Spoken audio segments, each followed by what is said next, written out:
Subscribe my YouTube channel. नमस्कार दोस्तों, स्वागत है आपका मेरे YouTube चैनल पर और Facebook पेज पर। आइए आज आपको इस पार्ट को चेक करके दिखाते हैं। ये इसकी ड्राइंग है। देखो इसमें कोई डेटम नहीं मांगा है। कैसे अलाइनमेंट करेंगे, क्या करना है, आप अपना दिमाग लगाओ, फिर मैं आपको समझाता हूँ। पहले चलो, प्रोग्राम तो मैंने बना लिया, अब रन कर लेते हैं, फिर आपको दिखाते हैं इसकी अलाइनमेंट कैसे कैसे करना है, कैसे कैसे इसमें ये डायमेंशन डालनी है। तो मैंने आपको बताऊँ, इसमें मैंने जो एक तरफ से हाफ पोर्शन कटा हुआ है उसका एंगल मांगा हुआ है। तो दो प्लेन है, उसको सिमेट्री बना के एंगल डाला हुआ है। तो बताऊंगा मैं इसमें कि कैसे सिमेट्री बना के एंगल कैसे डालते हैं। इस टाइप का पार्ट है और कैसे अलाइनमेंट करना है और इसके बारे में इंफॉर्मेशन भी देंगे। ठीक है, आइए मैं अब ये दो सर्किल देख रहे हो ना ऊपर के नीचे के, इनकी मैंने ये 3D लाइन बनाई है। 3D लाइन को इसमें ये डाल दिया है 3D लाइन, और ओरिजिन है बीच वाला ये सिलेंडर। ठीक है, और फेस इस साइड का। ठीक है, मैं खोल के दिखाऊंगा। अभी मैं चेक कर रहा हूँ नीचे वाला सर्किल, ये पॉइंट लिए ये चेक कर रहा हूँ। ठीक है, और अब ये वाली आईडी है, देखो मैंने पॉइंट लिए हैं, इसमें 1600 पॉइंट लिए हैं। ठीक है, और ये मैं चेक कर रहा हूँ, जॉयस्टिक से लेता जा रहा हूँ और आपको फिर CNC मोड रन हो जाएगा, फिर आपको इसकी इंफॉर्मेशन देते हैं। इस तरीके के पार्ट आते हैं। तो ये सीधा नहीं था, ये इसमें सीधा नहीं था, तो मैंने इसको सीधा किया। इसमें जो कैट वॉलेट ट्रांसफिकेशन होता है ना, उसमें जाके इसे सीधा किया, इस तरीके से चेक किया। ये टॉप व्यू में रखा था, टॉप व्यू से हमें वो लगा, फिर मैंने इस डायरेक्शन में किया। इस डायरेक्शन में मैंने फाइनल इसका प्रोग्राम बनाया, और फाइनल प्रोग्राम में ये पूरा चेक हो गया कम्प्लीटली, एक भी डायमेंशन नहीं छूटी है। आप ड्राइंग देख लेना और ये देख लेना। ठीक है, इस तरीके से का पार्ट है। ये देखो, आपको ना समझ में आए तो बता देना। ये देखो इस तरीके का पार्ट है। आप कैसे अलाइनमेंट करोगे, क्या करोगे, अपना दिमाग लगाओ और फिर मैं बताता हूँ इसका।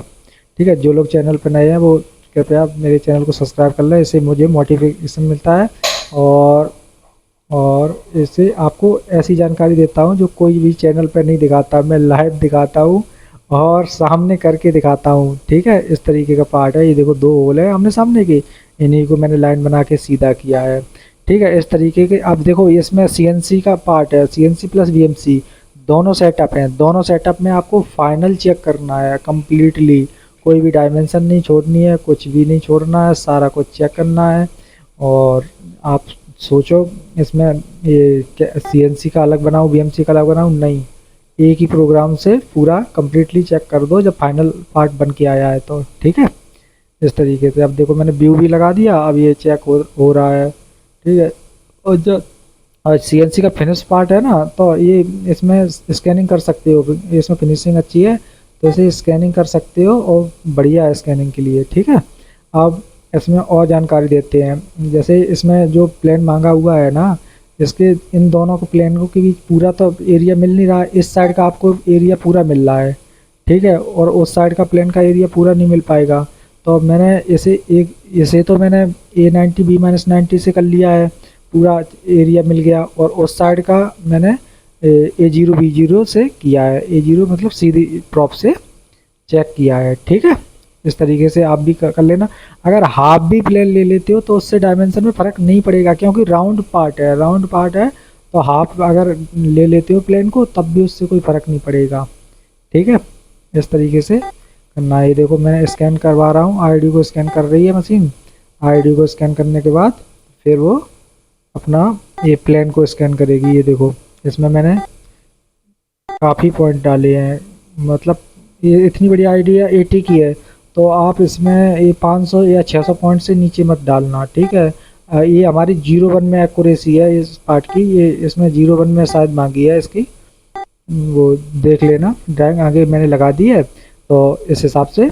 और जो लोग सोचते हैं कि अरे सर इसमें 4 पॉइंट लेके वो कर देंगे, तो उसमें ये देखो खोखला पार्ट है, बिल्कुल खोखला पार्ट है। तो इसमें इन दिनों दिक्कत नहीं आएगी, पर गर्मियों के दिनों इसमें सिंकेज की दिक्कत आ जाएगी। फिर आप कहोगे सर जी सही से स्कैन करते तो सही रिजल्ट आता, तो उसका भी फ़र्क पड़ जाता है। ठीक है, इस तरीके से। ये देखो मैंने अपना ये पूरा स्कैन करके और अब डायमेंशन डालना स्टार्ट करूँगा। ठीक है, ये डायमेंशन, ये 2 सर्किल है, इन दोनों सर्किल को करने के बाद और डायमेंशन फिल करेंगे। जो नीचे काटेड डिस्टेंस से मैंने सारी डायमेंशन ली हैं, काटेड डिस्टेंस से, कुछ सिंपल डिस्टेंस से भी लिया है, जो सिंपल वाली हैं इससे काटेड डिस्टेंस से लिया है, सारी डायमेंशन मैंने इसमें फिल की हुई है।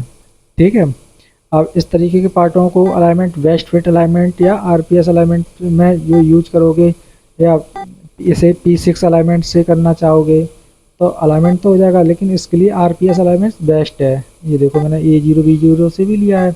ये देखो, ये प्लेन है ऊपर वाला, A0 B0, इसका भी एंगल दिया है, ये सेंटर से इसका वो दिया है डिस्टेंस, तो ये सीधा सीधा डिस्टेंस डल जाएगा इसमें, इसमें दिक्कत नहीं है। देखो, जो बच्चे मुझे ऑफलाइन सीखते हैं, हमारे पास जो 2 क्लासेस चल रही हैं अभी, तो दोनों बैचों में जो बच्चे देखो ऑफलाइन सीखते हैं तो वो क्वेश्चन कर सकते हैं सामने से क्वेश्चन, जब तक उनका डाउट क्लियर ना हो जाए तब तक वो आगे बढ़ने नहीं देंगे ना। तो ऐसे ही अब इसमें क्या, वीडियो में अगर कोई चीज़ अगर छूट जाए हमसे, अगर कोई ना समझ में आए, तो आप ये कमिटमेंट करके या जैसे भी, या पर्सनल मेरा वो वीडियो कॉलिंग से हमसे कंसल्ट कर सकते हैं। ठीक है, और जहाँ भी दिक्कत आ रही, इस पार्ट के लिए नहीं, जिस पार्ट के लिए आपको दिक्कत आ रही हो, कोई भी वो हो, तो मैं अपना नंबर दे दूंगा डिस्क्रिप्शन में, तो उससे आप नोटिफिकेशन मिलता है। अगर आप पूछोगे, कहोगे कि हाँ सर जी ये इस तरीका का पार्ट आया, क्या करना है, हमें अभी वीडियो बनाने के लिए आगे मोटिवेशन मिलता है। ठीक है, ठीक है। अब देखो, अब मैंने ये प्लान मैनुअल में कर रखा है, क्योंकि वहाँ प्रॉब हमारा नीचे बी ब्लॉक रखा है, तो ऊपर ये पार्ट क्लैंप है इसके ऊपर, इसलिए यहाँ पे जगह नहीं है, तो इसलिए मैंने इसे, ये देखो ये वाला, तो नीचे प्रॉप टच हो जाएगी, प्रॉप टच होगी तो इसमें क्लियरेंस के लिए ज़्यादा जगह बची नहीं है, तो इसलिए इस पार्ट को हम इसे मैनुअल मोड में करके और इसे इसमें अप्रोच वैल्यू डाल देंगे। अब देखो, ये अलाइनमेंट का है, इसमें ये वाला प्लान लिया है और ये ओरिजिन बनाया है मैंने, ये सिलेंडर है बीच वाला। ठीक है, और 3D से सीधा किया है।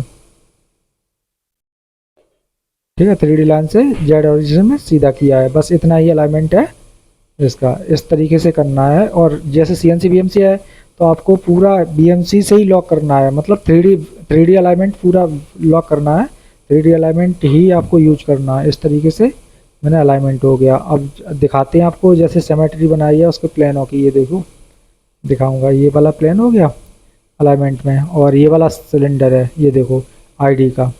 इन तरीके को पार्टों में डेटम दिया नहीं रहता है, रेफरेंस डेटम नहीं दिया रहता है केवल। ठीक है, ये दोनों हमने इनकी 3D लाइन बनाई है इन दोनों की। ठीक है, इस तरीके से 3D लाइन जनरेट हुई है।